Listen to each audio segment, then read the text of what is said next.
Hello everybody, welcome to another mini lecture in algebra. In this one we are going to talk about ideals again, and it is important not only to study ideals as special subsets of a given ring, but also to have a look at what happens to ideals if we apply homomorphisms. And this is what we are going to begin right now. And we will view this in this lecture from the algebra, or you could say from the commutative algebra, because after all rings we are going to talk about will be commutative. So we are going to view things from a commutative algebra perspective right now, but almost everything we say will have direct translation in the language of algebraic geometry, and we might talk about this in the playlist on algebraic geometry at a later point in time.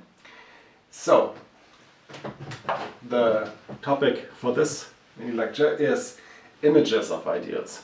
So, let's say we have a ring R. As I said, as usual, this is a commutative ring with 1. And we have a ring L of the same type, and we have a ring homomorphism phi from R to L. And now let's look at an ideal in here. So I is an ideal in the ring R, and we ask, what about if we apply phi to this ideal? So we have phi of I, and what we could wish to be true would be that this is an ideal. I guess you already know that the pre-image of every ideal under homomorphism is an ideal.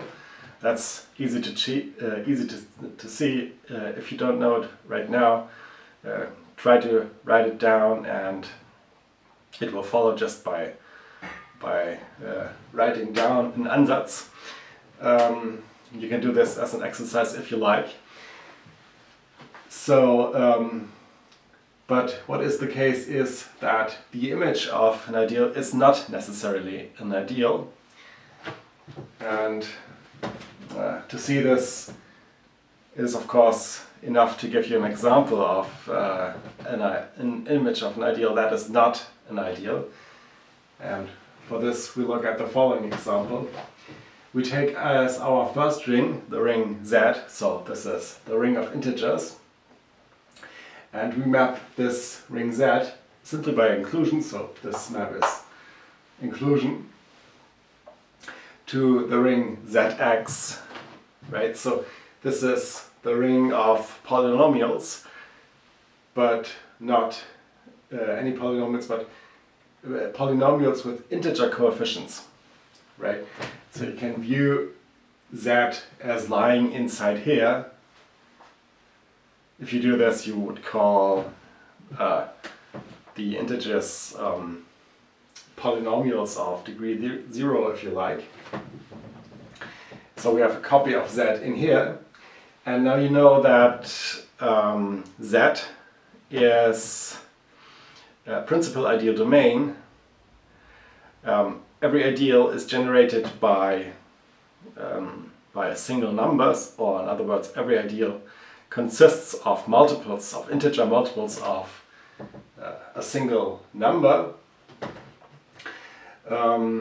For instance, the ideal generated by the number 3, these are just the numbers n times 3, where you can vary n in Z. So this is the ideal, which consists of the integer multiples of 3. And this of course is an ideal in here. It is an ideal in Z, but it is not an ideal in Zx. So now we view this as living inside here in this polynomial ring, but inside here it is, well, it's just a subset, it's not an ideal. because, you know, one of the defining properties for an ideal is if you take an element in the ideal and you multiply it by an arbitrary element in the ring, you get back to the ideal. And this is not true if we view this as a subset of this polynomial ring. So let me show you. Let's say we have some element of this, so n times 3, and we multiply this by an element of this polynomial ring, namely 4x squared, right? So this quadratic polynomial is, of course, not a polynomial of degree 0.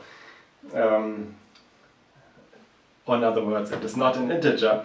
So this product is not an integer multiple of 3. So this product is not in here. So this set, while it is an ideal in Z, is not an ideal in Zx. And this shows that in general, the image phi of I of an ideal is not an ideal. But we can make one additional requirement to the rescue, and then we get back that images of ideals will be ideals. Namely, if we assume that this map phi is surjective. So we have a surjective map here from R to L. Then this phi of I is an ideal, and let's check this. Well, of course, we have closure under multiplication, because phi of A plus phi of B, so for two elements in the image, so A and B are now assumed to be in, you see this, are now assumed to be in I.